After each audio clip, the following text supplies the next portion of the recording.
the AWE stand is, although it's very large, it also has some superb products on it. And we're here with Mark from Onkyo, and Hi. We've got quite a few new products in the sense that we haven't seen them before since our Bristol show here.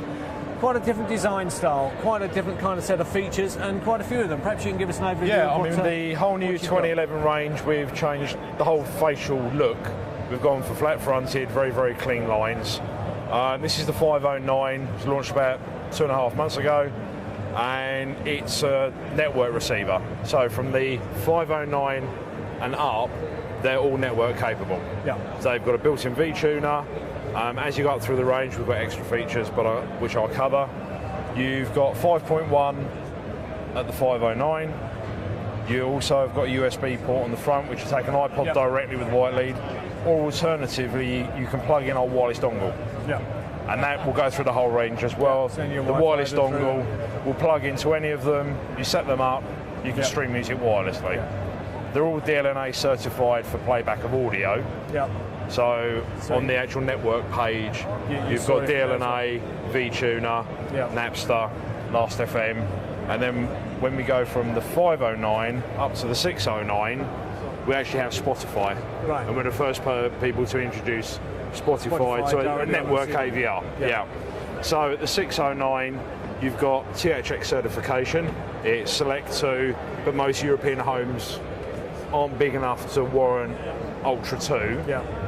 So after it's a happy medium. Yeah, so you have the THX processing, which is the important part, but this will run loud enough for a European sized room easily up to THX levels. Super. Also from the 609, another first is that we have 4K scaling. Right. So using the new Marvel QDO chip, you can actually output a 4K, 2K signal. Right.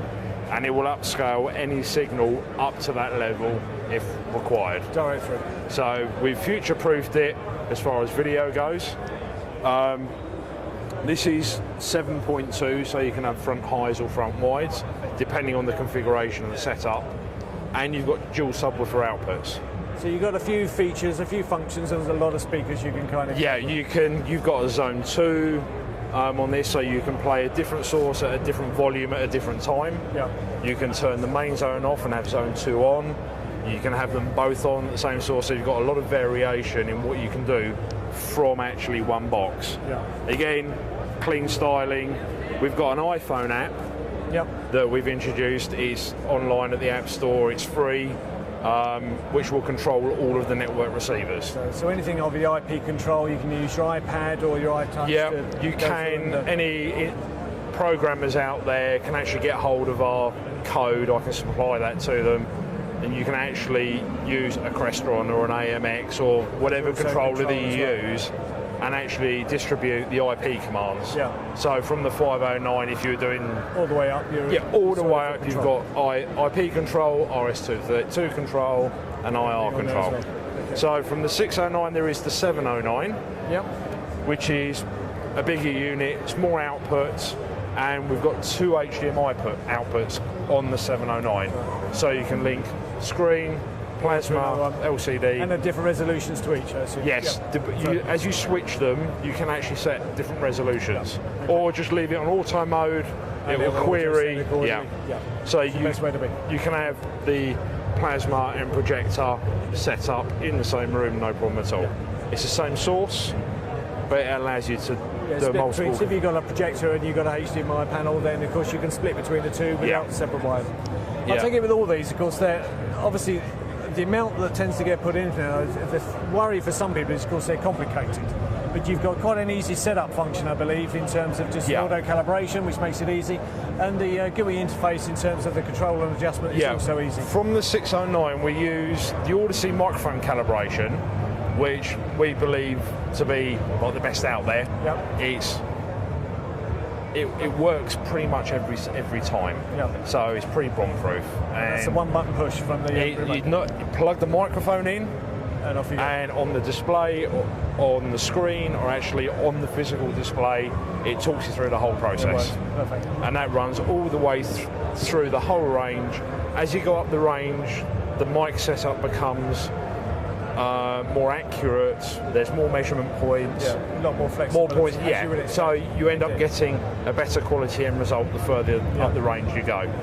And the 1009, obviously the big beast. 809. Sorry, the big so beast. Again, this is our mid-level units. Yep. Previously, we've used Fruja processing at this point, but we've actually brought down the HQV processing to this particular unit. So you've got dual output again, which clearly see on the back, but because of the HQV processing, the picture quality is that much better.